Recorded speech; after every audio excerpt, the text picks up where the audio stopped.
प्यारे बच्चों नमस्कार। स्वागत है आप सभी का तोमर एकेडमी के यूट्यूब चैनल पर। मैं आर.एस. तोमर आप सभी का एकेडमी के यूट्यूब चैनल पर बहुत बहुत स्वागत करता हूं। बच्चों आज के सेशन में हम एसएससी सीएचएसएल 2024-25 का प्रीवियस ईयर क्वेश्चन पेपर वो सॉल्व करने वाले हैं। उसमें मैथ्स का जो पोर्शन है वो मैं आपको सॉल्व कराऊंगा ताकि आपको पता चले कि किस टाइप के किस लेवल के प्रश्न पूछे जाते हैं और कौन कौन से चैप्टर जो है इम्पोर्टेंट है। और ऐसे मेथड में आपको सिखाऊंगा जिससे को सीख करके हजारों लाखों बच्चों ने सिलेक्शन लिया है और भारत सरकार में नौकरी कर रहे हैं। आलतू फालतू के मेथड आपने नहीं सीखने हैं। जो प्रॉपर मेथड है, जो वहां पर एग्जाम सेंटर पर जब आप एग्जाम देने जाओगे जो वहां अप्लाई होते हैं, ऐसे मेथड आप सीखेंगे ताकि आपकी जॉब लगे। फालतू की ट्रिकें फालतू के मेथड आपने नहीं सीखने हैं। सच्चाई यही है, तभी आपका सिलेक्शन होगा। हजारों लाखों बच्चे जो है नौकरी कर रहे हैं, उन्होंने सही मेथड सीख करके जो है नौकरी प्राप्त की है। इसलिए आपने भी जो सही मेथड है वो सीखने हैं। फालतू की ट्रिकें फालतू के मेथड आपने नहीं सीखने हैं, क्योंकि वो जब आप एग्जाम देने जाओगे वो आप अप्लाई ही नहीं कर पाओगे, क्योंकि इतना समय नहीं रहता है। फालतू की ट्रिकें आप लगाएंगे, वो ट्रिकें आपकी वहां पर क्वेश्चन चेंज आ गया, जो आपने सीखा था बस आपकी जो ट्रिकें हैं धरी की धरी रह जाएगी। इसलिए जो सही तरीके हैं वो सीखो। तो मैथ्स में क्या है, वो एग्जामिनर क्या संख्या ही तो चेंज करेगा। ठीक है, तो इसलिए आपने जो सही मेथड है वो सीखना है ताकि आपकी जॉब लगे, आपकी नौकरी लगे। तो वही मेथड जो मैं सिखाऊंगा आपको प्रॉपर तरीके सही तरीके से मैं आपको जो है सिखाऊंगा। तो आप मेरे साथ जो है प्रश्नों को सॉल्व करिए। तो आइए बच्चों, जो प्रीवियस ईयर पेपर सीएचएसएल का है, एसएससी सीएचएसएल, वो हम सॉल्व कर रहे हैं। आप देखें किस लेवल के जो है प्रश्न पूछे जाते हैं। ठीक है, तो आइए पहला प्रश्न देखना। यहाँ पर जो पहला प्रश्न आपको दिखाई दे रहा होगा, इसमें कह रहे हैं निम्नलिखित व्यंजक को सरल कीजिए। देखो बहुत आसान प्रश्न है। इसमें खाली जो है कैलकुलेशन है, गुणा भाग है, तो उसको सॉल्व करना है। इसको जैसे ये सवाल आपको दिख रहा है बॉड मास से हम सॉल्व करते हैं। सबसे पहले जो है बॉड मास में क्या होता है, ब्रैकेट फिर ऑफ, है ना, फिर मल्टीप्लाई, डिवीजन, फिर मल्टीप्लाई, है ना, फिर एडिशन, फिर सब्ट्रैक्शन, है ना। तो इसमें देखना आप, यहाँ पर ब्रैकेट वगैरह तो आपको नहीं दिख रहे हैं। ठीक है, ब्रैकेट इसमें नहीं है। केवल आपको जो दिख रहा है, देखो यहाँ पर जो है प्लस माइनस डिवाइड वगैरह ये ऐसे चिन्ह हैं। तो इसमें सबसे पहले आप डिवाइड करते हैं, डिवाइड। ठीक है, सबसे पहले क्या करेंगे, डिवाइड। तो देखो डिवाइड का चिन्ह आपको यहाँ दिख रहा है, यहाँ दिख रहा है। तो सबसे पहले आप यहाँ पर कैसे लिख सकते हैं, आप इसको 28 है ना, देखो 28 बच्चों ध्यान से देखना, 28 आपने ऊपर लिखा, नीचे लिखा 35। ठीक है, और यहाँ पर क्या है, +3 है और इंटू 15, और प्लस यहाँ पर क्या है 4 है ऐसे, और माइनस, ठीक है, 3 × 4। अब इसको थोड़ा सा आप सॉल्व करो जरा, देखो 5 से इसको डिवाइड करो, 7 जा, 5 से इसको डिवाइड करेंगे 3 जा। ठीक है, अब देखो 7 से ये कट रहा है, कितने बार कटा, से कट गया, 4 जा, 7 × 4 = 28। अब कितना हुआ, 4 × 3 = 12, 12 हुआ ना, 12 हुआ, +3 है ये। ठीक है, और प्लस यहाँ पर क्या है 4 है। अब इसकी मल्टीप्लाई करो, तो मल्टीप्लाई करेंगे तो क्या होगा, 12 आ जाएगा। आएगा कि नहीं आएगा, देखो 12 आ गया। ठीक है, तो इस तरह से हमने इसको सॉल्व किया। सबसे पहले डिवाइड वाला जो पोर्शन था वो सॉल्व किया। देखो 5 से हमने डिवाइड किया यहाँ भी और यहाँ भी, फिर 7 से हमने इसको डिवाइड किया, फिर इसके देखो बीच में मल्टीप्लाई है, तो 4 × 3 = 12 हुआ। 3 यहाँ लिखा, प्लस यहाँ पर प्लस का 4 है, 3 × 4 = 12, इसकी मल्टीप्लाई कर दिया। देखो बच्चों ध्यान से देखना, यहाँ प्लस का 12 है और यहाँ पर माइनस का 12 कट गया, प्लस से माइनस कटा, कट गया।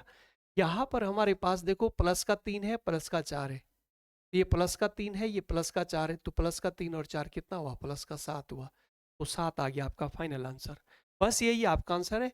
तो इसमें देखो ऑप्शन 1 में जो है फर्स्ट ऑप्शन है, इसमें 7 दिया है, तो यही आपका आंसर है। तो बहुत आसान प्रश्न था, खाली कैलकुलेशन बेस पे था। ठीक है, इसमें गुणा भाग करनी थी, वो हमने करा, तो सॉल्व कर दिया, आंसर आ गया। छोटा सा प्रश्न था। आइए बच्चों दूसरे प्रश्न पे आ जाओ। दूसरा प्रश्न देखना, दूसरा प्रश्न क्या कह रहा है, देखो बच्चों, तो थोड़ा सा मैं बड़ा कर देता हूँ, लो यह है। एक दुकानदार एक वस्तु के अंकित मूल्य में 40% की वृद्धि इंक्रीज करता है, मतलब 40% इंक्रीज करता है, करने का निर्णय लेता है। वस्तु को मूल अंकित मूल्य पर बेच पाने के लिए उसे कितने परसेंट की छूट देनी चाहिए? कितने परसेंट की छूट देनी चाहिए? देखो, एक व्यक्ति कह रहा है कि उसने क्या करा, अंकित मूल्य बढ़ा दिया, 40% बढ़ा दिया। ठीक है, 40% जो है उसने बढ़ा दिया। जो मूल्य था, अंकित मूल्य समझते हैं, जो एमपी है, मार्क्स प्राइस है, वो जितना था उससे मतलब 40% उसने बढ़ा दिया। अब कह रहा है कि वस्तु को यदि अंकित मूल्य पर वो बेचना चाह रहा है तो कितना परसेंट कम करना है। पहले तो बढ़ा दिया, अब ये कह रहे अंकित मूल्य पर जितना लिखा हुआ था उसी पर अगर बेचना चाह रहे तो कितना परसेंट कम करना है। तो परसेंट कम, तो बच्चों इसको जो हम क्या करना है, परसेंट कम निकालना है, कितना परसेंट जो है कम करना है। ठीक है, यही तो बोल रहा है। ठीक है, वस्तु को मूल अंकित मूल्य पर बेच पाने के लिए उसे कितने परसेंट की डिस्काउंट देना है। ये बोला कितने परसेंट का डिस्काउंट देना है, तो डिस्काउंट मतलब वही है भाई, उसको कितना परसेंट कम करेंगे ताकि उसको जो है जो पहले मूल्य था उस पर बेचे। ठीक है, तो परसेंट डिस्काउंट या परसेंट कम या परसेंट छूट जो भी आप बोलेंगे, तो कैसे निकालेंगे आप, देखो इस तरह से आप करेंगे। देखो 40 है ना, पहले उसने 40% बढ़ा दिया, तो यहाँ पर रखना है इससे 40 प्लस 40, ऐसे 100 प्लस 40 इंटू 100%, ऐसे कर देंगे। इसको कर दो, इसको सॉल्व जरा, है ना, सॉल्व कर दो इसको। जैसे सॉल्व करेंगे, हाँ यहाँ पर क्या हो जाएगा, देखो 40 और नीचे क्या आ रहा है, नीचे 140 हुआ, और यहाँ पर आपका 100%। ठीक है, ऐसे हो रहा है ना। कर दो, डिवाइड कर दो, देखो 0 से 0 कटा, 2 से आपने इसको डिवाइड किया, 2 से इसको डिवाइड किया, 7। इसकी मल्टीप्लाई करेंगे, कितना आ गया, 200/7। 7 से अगर आप इसको डिवाइड करते हैं तो 7 दूनी 14 हुआ, है ना, 7 दूनी 14, फिर बचा आपके पास 6, 7 अट्ठी 56, 56 और 4 ये आ गया। यानी कितना आ रहा है, 28.4/7%। इतना परसेंट उसको जो है छूट देनी, तो आंसर आपका बनेगा, देखो ऐसे ही 4 देखो पहला ही ऑप्शन आपका आंसर है 28.4/7%, यानी इतना परसेंट उसने डिस्काउंट देना है। क्या करेगा, इतना परसेंट वो जो क्या करेगा, डिस्काउंट देगा। तो आपने क्या रखा बच्चों, पहले देखो 40% उसने वृद्धि करी थी, 40 रखा, ये बोला कितना कम करें, कितना डिस्काउंट करें, तो यहाँ पर 100 प्लस 40 इंटू 100% पर निकाल दो इस आंसर। तो इतना परसेंट इसने डिस्काउंट देना है, कितना परसेंट क्या करेगा ये, डिस्काउंट देगा। आई बात समझ। दूसरा, ये हम ये ऐसे भी कर सकते हैं, या जैसे कोई चीज मान लिया 100 रुपए की थी, उसने 26% बढ़ा दिया, तो इसका मतलब कितना हुआ, 126 हुआ। ठीक है, 100 था और बढ़ाकर जो है 40% बढ़ा दिया, तो 40% बढ़ा है ना, तो 40% बढ़ा दिया तो कितना आ गया, 140 रुपए बढ़ा दिया। अब ये बोला कितने परसेंट कम डिस्काउंट दें ताकि वो जो है इस मूल्य पर बेचे, तो कितना परसेंट कम करें, है ना, कितना परसेंट डिस्काउंट दें या कितना परसेंट कम करें, है ना।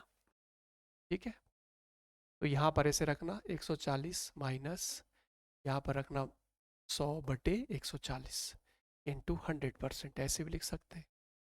ठीक है, जो एक देखो 140 हो गया था ना, ये बोला कितना कम करें ताकि इस पर बेचे, जो अंकित मूल्य था उस पर जो है कितना डिस्काउंट दें, कितनी छूट दें, कितना कम करें। तो 140 में से 100 माइनस किया बटे 140, इस पर कैलकुलेट करेंगे। ठीक है, तो यहाँ पर क्या हुआ, 40/140 इंटू 100%, है ना, वही आ गया ना आपका, जो देखो 140/140 वही आ रहा है। तो ऐसे भी आप कर सकते हैं, तो इससे हम सॉल्व करेंगे तो आपका वही आ गया, देखो डिवाइड हो गया, 2 से डिवाइड किया 7, 2 से डिवाइड किया 200/7, वही आ रहा है 200/7%। यानी अगर 7 से डिवाइड करोगे, है ना, फिर 28.4/7 वही आएगा, देखो आंसर। ठीक है, तो ऐसे भी आप कर सकते हैं, तो इस तरह से। आइए बच्चों अगले प्रश्न पे आ जाओ, अगला प्रश्न क्या है देखो। ठीक है, तो देखो यहाँ पर ये प्रश्न था आपका, ठीक है, अंकित मूल्य दिया था, परसेंट वाला प्रश्न है, कितना परसेंट वृद्धि करी, कितना परसेंट डिस्काउंट दे, तो डिस्काउंट वाला प्रश्न था। इस तरह से इंपॉर्टेंट ही डिस्काउंट वाला भी, इस तरह से आपने सॉल्व करना। आइए अगले प्रश्न पे आ जाओ। राधिका ने एक बैंक के कैशियर से अनुरोध किया कि वह उसके 1845 के चेक के बदले में उसे सिक्के दे दे। कैशियर ने उसे 5 रुपए, 10 रुपए और 20 रुपए के सिक्कों का पैकेट 3:5:7 के अनुपात में दिया। उसके द्वारा प्राप्त सबसे छोटे सिक्के का कुल मूल्य क्या है। ऐसा कह रहे हैं, देखो एक लड़की है राधिका, उसने जो है बैंक के जो कैशियर है उनसे कहा कि भाई 1,845 रुपए का जो चेक है मुझे चाहिए सिक्के, और सिक्के चाहिए 5 रुपए, 10 रुपए और 20 रुपए के सिक्के चाहिए। तो देखो क्या कह रहे हैं कि किस तरह से कैशियर ने उसे किस अनुपात में दिए हैं। देखो जरा, देखो सिक्कों का जो पैकेट है दिया है किस अनुपात में, 3, 5 और 7 के अनुपात में दिया है, ठीक है, इस अनुपात में दिया। तो देखो जरा किस तरह से कह रहे हैं, देखो 5 रुपए के सिक्के दिए हैं और 10 रुपए के सिक्के और 20 रुपए के सिक्के, ये है ना। यहाँ पर आना, इस लाइन पे आना, किस अनुपात में दिए, देखो यहाँ पर देखो कैशियर ने उसे 5 रुपए, 10 रुपए और 20 रुपए के जो सिक्के हैं इस अनुपात में दिए। किस अनुपात में दिए हैं, 3 अनुपात, 5 अनुपात और 7 अनुपात में। अगर 5 रुपए के 3 सिक्के दे रहा तो 10 रुपए के 5 सिक्के दिए हैं और 20 रुपए के दिए 7 सिक्के। या हम ऐसे कह सकते हैं, अगर 5 रुपए के उसने 3x सिक्के दिए हैं तो 10 रुपए के 5x सिक्के और 20 रुपए के 7x सिक्के। अगर कहीं पर भी बच्चों रेशियो में होता है तो उसके साथ x ले लो, ठीक है। यानी 5 रुपए की जो कुल संख्या है, 5 रुपए के कुल कितने सिक्के हैं, 3x। 10 रुपए के कुल कितने सिक्के हैं, 5x। 20 रुपए के कुल कितने सिक्के हैं, 7x। तो मूल्य कैसे बना, देखो यहां पर जैसे 5 रुपए का, 5 रुपए के 3x सिक्के हैं तो टोटल मूल्य क्या हो जाएगा, 5 × 3। जैसे 5 रुपए के 5 रुपए आपके पास है और आपके पास 10 सिक्के हैं 5 रुपए के, आपके पास 5 रुपए है और 5 रुपए के 10 सिक्के हैं, तो टोटल मूल्य कितना हुआ, 5 × 10 यानी 50 रुपए हुए ना आपके पास। आपके पास कितने हुए, 50 रुपए।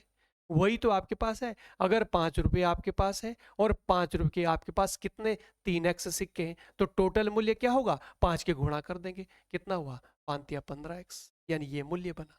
तो वही तो मैं समझाना चाह रहा हूं आपको। देखो यहां पर जो मूल्य बना 5 रुपए का कुल मूल्य कितना, 5 किस में गुणा करेंगे, 5 या 15x हुआ, टोटल मूल्य ये हुआ इतने x। इसी तरह यहां पर आओ, देखो 10 रुपए के 5x सिक्के, तो 10 का इसमें गुणा करें कितना हुआ, 50 रुपए, 50x रुपए। इसी तरह यहां पर 20 रुपए के 7x सिक्के हैं, तो टोटल मूल्य जो है 20 रुपए के सिक्कों का मूल्य कितना हुआ, 20 × 7 यानी 140, 140x इतना रुपए हुआ टोटल मूल्य। तो 5 रुपए का मूल्य यह है, 10 रुपए का टोटल मूल्य, 20 रुपए का टोटल। ये जो टोटल पैसा है ये कितना है टोटल, ये टोटल देखो यहाँ पर बच्चों कितना है टोटल, ये है ना 1000। टोटल मूल्य कितना था, टोटल 1,845 रुपए, यही तो था टोटल। जो ये है 5 रुपए के सिक्के, 10 रुपए के सिक्के और 20 रुपए के सिक्के कुल मिलाकर के ये कितने हो रहे हैं, कुल मिलाकर के इतने हो रहे हैं। ये बस इसको सॉल्व कर दो, इसको सॉल्व कर दो, एक्स फाइंड कर दो, यहाँ से एक्स फाइंड, ये लाइन सॉल्व कर देंगे, है ना। यहाँ से हम इसको सॉल्व कर देंगे, तो जोड़ दो जरा, यहाँ पर देखो 40 है और 90 है ना, 140 और 50 190, और ये हुआ आपका 190 और 10 200 और 205 हो गया, कितना हुआ 205, 205 एक्स हुआ। ये देखो 1845 है ना, ये 1845 है। और इससे हम क्या करेंगे, इससे हम इसको जो है डिवाइड कर देंगे, ठीक है। इससे हम क्या कर देंगे, इसको डिवाइड कर देंगे, ठीक है जी। चलो डिवाइड कर देते हैं, इसको डिवाइड करो जरा, देखो 5 से डिवाइड करो, 5 से हम इसको डिवाइड करेंगे। देखो 5 से इकाई अंक 5 है, यहाँ भी 5 है, 5 से डिवाइड करो, यहाँ पर हो जाएगा, देखो यहाँ पर 5 को 20, 5 एकम 5, 5 से इसको डिवाइड करो, देखो क्या हो जाएगा, 5 तिया 15 और यहाँ पर बचा 3, 5 छक्का 30 और यहाँ 5 नम 45, ये हुआ। अब इससे देखो 41, यहाँ 41 है, यहाँ 361 है, इससे ये डिवाइड होगा कितने बार, देखो 9 बार कट रहा है, देखो 9 एकम 9, 9 चौको 36 हो रहा नहीं, तो ये देखो यानी 9 बार कटा, 41 से 9 बार कटा। x की वैल्यू आपके पास क्या आ रही, 9 आ रही। x जो हमने x से लिया था यहाँ पर लिया, यहाँ पर लिया, ये वैल्यू आपको पता चल गई कि x की वैल्यू क्या लेनी है, तो x की वैल्यू आपने क्या लेनी है, 9 लेनी है। तो पूछ क्या रहा, देखो यहाँ पर ये पूछ रहा है कि उसके द्वारा प्राप्त सबसे छोटे सिक्के का कुल मूल्य कितना है। तो सबसे छोटा मूल्य जो है, देखो सबसे छोटा सिक्का 5 रुपए का है, इसका कुल मूल्य पूछ रहा, तो इसका कुल मूल्य कितना है, 15x। तो 15x है ना इसका कुल मूल्य, x की जगह 9 रखो, ठीक है। तो 15 × 9 कितना हुआ, 15 × 9 145, 135, 15 नंबर 135। तो इसका सही आंसर क्या बनेगा? 135 आंसर होगा, तो इसका आंसर बनेगा बी। इसका आंसर क्या बनेगा? इसका आंसर बना बी। तो इस तरह से हम प्रश्न को सॉल्व करेंगे। बच्चों छोटा सा है, कुछ नहीं, केवल आप पहले रेशियो दिया था, आपने एक्स एक्स ले लिया, 5 की गुणा इसमें करी, 10 की इसमें करी, ये कर दिया बराबर, ये एक्स की वैल्यू निकाल दी, डिवाइड कर दिया, बस एक्स आ गया 9। ये बोला कि सबसे छोटा जो सिक्का है उसका मूल्य बताओ, है ना। सबसे जो छोटे सिक्के हैं उसका कुल मूल्य बताओ। इसका कुल मूल्य ये था। अगर 10 रुपए वाला पूछता कि 10 रुपए वाला का कुल मूल्य बताओ, इसका कुल मूल्य ये है, यहाँ एक्स रख देते। फिर अगर 20 रुपए का पूछता कि 20 रुपए वाले का कुल मूल्य बताओ, तो ये 140 एक्स है, एक्स यहाँ रख देते। ठीक है, तो यहाँ पर हो गया आपका 135 रुपए। यानी जो 5 रुपए के जो सिक्के हैं वो कुल जो है मूल्य उसका कितना है? 135 रुपए है। आ जाओ बच्चों अगले क्वेश्चन पे आ जाओ, आ जाओ अगले क्वेश्चन पे। आई क्वेश्चन नंबर 4 पे आ जाओ। क्वेश्चन नंबर 4 देखो, एक घन का पृष्ठीय है, यहाँ पर पृष्ठीय है, थोड़ा सा मिसप्रिंट है। एक घन का पृष्ठीय क्षेत्रफल इतना है, 486 वर्ग सेंटीमीटर है। क्षेत्रफल हमेशा वर्ग सेंटीमीटर होता है। इसका आयतन पूछ रहा है कि इसका आयतन क्या होगा। तो बच्चों आप जानते हैं किसकी बात कर रहा है ये कर रहा है एक घन, घन की बात कर रहा। घन आप जानते हैं ये होता है घन, ऐसे ऑल साइड्स आर इक्वल, ये घन होता है। ठीक है, इसकी ऐसे मिलाएंगे आप, ऐसे देखो ये घन है। ठीक है, ये घन होता है। ये घन की आकृति मैंने बनाई है, क्यूब की आकृति बनाई है। तो इसका जो पृष्ठीय क्षेत्रफल है, सरफेस एरिया, ये वाले फेस, ये वाली 6 फेसेज होते हैं इसमें, ये वाली फेस, पीछे वाली, ऊपर वाली, नीचे, साइड साइड, इसका टोटल जो एरिया है वो दे रखा है। इसका जो एरिया होता है 6a², और बराबर कितना दिया है? ये दिया है 486। ठीक है, सेंटीमीटर स्क्वायर। एरिया हमेशा स्क्वायर सेंटीमीटर में या वर्ग मीटर में होता है। ठीक है, तो यहां पर ए क्या लिया है? ए इसकी जो है, जो साइड है वो ए है, जैसे मतलब इसमें लंबाई ए है तो चौड़ाई भी इस पे ए होगी, ऊंचाई भी ए होगी। घन की लंबाई, चौड़ाई, ऊंचाई सब बराबर होती है। घन की क्या होती है, क्यूब की क्या होती है, लेंथ, ब्रेथ एंड हाइट क्या होती है? इक्वल होती है। लंबाई अगर ए है, चौड़ाई भी ए होगी, ऊंचाई भी ए होगी। तो इसका जो पृष्ठीय क्षेत्रफल है, क्योंकि 6 फेसेज है ना इसमें, 6 मैंने लिखा है, एक फेस, एक पीछे वाली, ऊपर नीचे, एक इधर 6 फेसेज मैंने 6। इसका टोटल एरिया कितना आ गया इसका? 6a²। ए का मतलब है, देखो एरिया कैसे निकालते हैं? लंबाई गुणे चौड़ाई, है ना। तो लंबाई इसकी ए है, चौड़ाई भी ए है, तो ए गुणा ए कितना हुआ? a² हुआ ना। तो 6 का देखो, इसका a² है, तो पीछे वाले का वो उतना ही होगा, इधर वाले का वो उतना ही, ऊपर वाले का उतना, नीचे वाला का इधर, यानी सब बराबर है। यानी 6 पे चाहिए तो एरिया टोटल क्या हो जाएगा? 6a²। टोटल एरिया क्या होगा? इसीलिए मैंने लिखा था 6a²। ठीक है, तो यहाँ पर 6a² बराबर 6 से आप इसको डिवाइड करो, 6 अट्ठे 48, 6 एकम 6 81, a² बराबर क्या आ गया? 81 आ गया सेंटीमीटर स्क्वायर। तो a बराबर क्या होगा? इसका वर्गमूल निकाल, स्क्वायर रूट इसका क्या आएगा? 9 आएगा, है ना। तो a हमारा कितना रहा? 9। ये हमारे पास क्या निकला? 9 निकला हमारे पास। a जो है कितना आ रहा है? 9 सेंटीमीटर। ए हमारे पास 9 निकल रहा है, 9 सेंटीमीटर है। यानी इसकी जो लंबाई है वो 9 है, चौड़ाई भी 9 है, ऊंचाई भी 9 सेंटीमीटर। तो क्या पूछ रहा है? आयतन पूछ रहा है, वॉल्यूम पूछ रहा है, वॉल्यूम ऑफ क्यूब। क्या पूछ रहा है?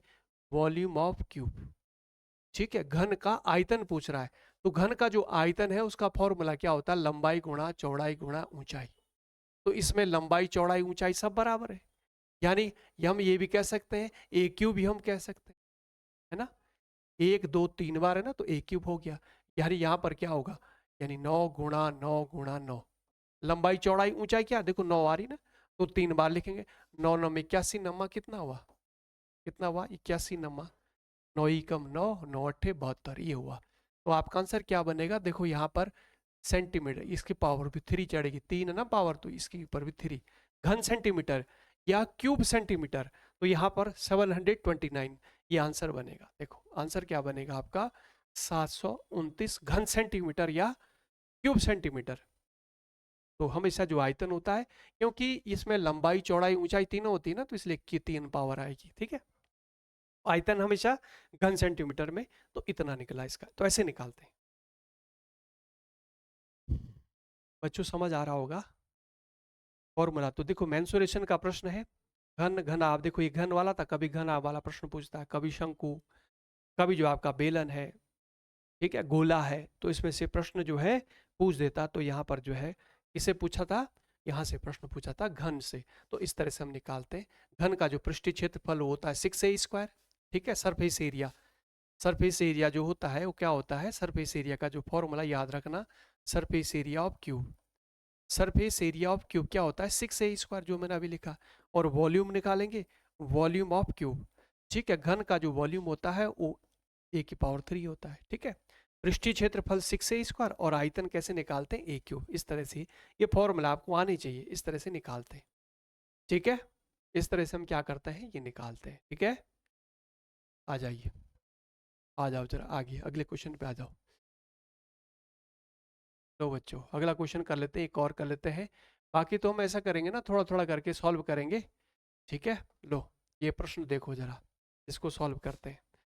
एक व्यक्ति क्या बोल रहा है कि एक व्यक्ति 5 किलोमीटर की चाल से चलते हुए एक निश्चित दूरी को 3 घंटे 45 मिनट में तय करता है। यदि वह समान दूरी को एक साइकिल के द्वारा 2 घंटे 10 मिनट में तय करता है, तो साइकिल की किलोमीटर प्रति घंटा में चाल बताओ। ये बोला एक व्यक्ति ना कोई दूरी तय करता है, जैसे मान लिया ए से बी तक कोई व्यक्ति जाता है, ये बोल रहा है कोई निश्चित दूरी, हमको पता नहीं कि कितनी दूरी है, ठीक है, डिस्टेंस है कोई, ठीक है। यहां से ए से बी तक जाता है, ठीक है, पैदल जा रहा है। देखो एक व्यक्ति 5 किलोमीटर प्रति घंटा की चाल से जा रहा है, तो यह कोई निश्चित दूरी 3 घंटे 45 मिनट में तय कर रहा है। अगर वो साइकिल से जाता है तो उसको कितने घंटे लग रहे हैं, 2 घंटे 10 मिनट लग रहे हैं। देखो पैदल जा रहा है 3 घंटे 45 मिनट, साइकिल से जा रहा 2 घंटे 10 मिनट लग रहे हैं, ठीक है। तो ये बोल रहा है कि साइकिल की चाल बताओ। देखो यहां पर एक शब्द दिया समान दूरी, पहले गया देखो यहां से यहां गया, ठीक है, जितनी दूरी होगी 10 20 किलोमीटर 50 किलोमीटर जो भी है, पैदल जा रहा है तो समय इतना लग रहा है, ठीक है। अगर साइकिल से जा रहा तो समय ये लग रहा है 2 घंटे 10 मिनट, डिस्टेंस वही डिस्टेंस है, ठीक है। तो यहां पर डिस्टेंस बराबर क्या होता है, स्पीड इनटू टाइम, आप जानते हैं दूरी बराबर चाल गुणा समय, दूरी बराबर क्या होता है, चाल गुणा समय। देखो कोई दूरी है ये, चाल कितनी है, देखो यहां पर है 5 की स्पीड से जा रहा है, समय कितना लगा 3 घंटे 45 मिनट, तो यहां पर रखा 3 घंटे, और जो 45 मिनट है ना उसको आप ऐसे लिखना 45/मिनट को किस में चेंज करना है, मिनट को चेंज करना है घंटे में, ऐसे। तो मिनट को जब घंटे में चेंज करोगे तो 60 का भाग देना है, घंटे बन गया अब इसका भी। तो डिस्टेंस बराबर स्पीड इनटू टाइम, स्पीड तो कितनी थी 5 किलोमीटर प्रति घंटा, और यहां पर जो समय दिया है 3 घंटे 45 मिनट, 45 मिनट को घंटे बनाना है, 3 घंटे 45 मिनट तक घंटे बनाते ऐसे लिखा, बराबर यही दूरी, देखो सेम डिस्टेंस है ना, जो डिस्टेंस मैंने यहां पर लिखी डिस्टेंस बराबर स्पीड इनटू टाइम, तो वही डिस्टेंस तो जा रहा हूं, यहां से यहां तक वही डिस्टेंस जा रहा है, अब साइकिल से जा रहा है, ठीक है। अब साइकिल के लिए भी हम क्या करेंगे, डिस्टेंस वही है, डी वही है, यानी यहां पर जो साइकिल की स्पीड हमने मान ली कि माना x किलोमीटर प्रति घंटा है, टाइम कितना लगा साइकिल से 2 घंटे 10 मिनट, कितना घंटा लग रहा है 2 घंटे 10 मिनट, 10 मिनट को हम किस में चेंज करेंगे, घंटे में चेंज करेंगे, तो यहां पर भी 60 से भाग देंगे, बस। जितनी डिस्टेंस पैदल गया वो डिस्टेंस किसके बराबर है, वही डिस्टेंस जो है साइकिल से जा रहा है, पहले पैदल जाने में इतने घंटे लग रहे थे, साइकिल से इतने घंटे लग रहे हैं। डिस्टेंस मैंने दोनों बराबर रखी ना, दोनों डिस्टेंस बराबर है, पैदल चली गई दूरी और साइकिल से चली गई दूरी बराबर है, दोनों समान दूरी। यहाँ पर देखो समान दूरी, वही दूरी, पैदल जा रहा वही साइकिल, बस कैलकुलेट कर दो। एक्स ये पूछ रहा था बताओ, वो निकालो साइकिल की चाल बताओ, तो साइकिल की चाल हमने एक्स मानी थी, तो कर दो इसको सॉल्व कर दो।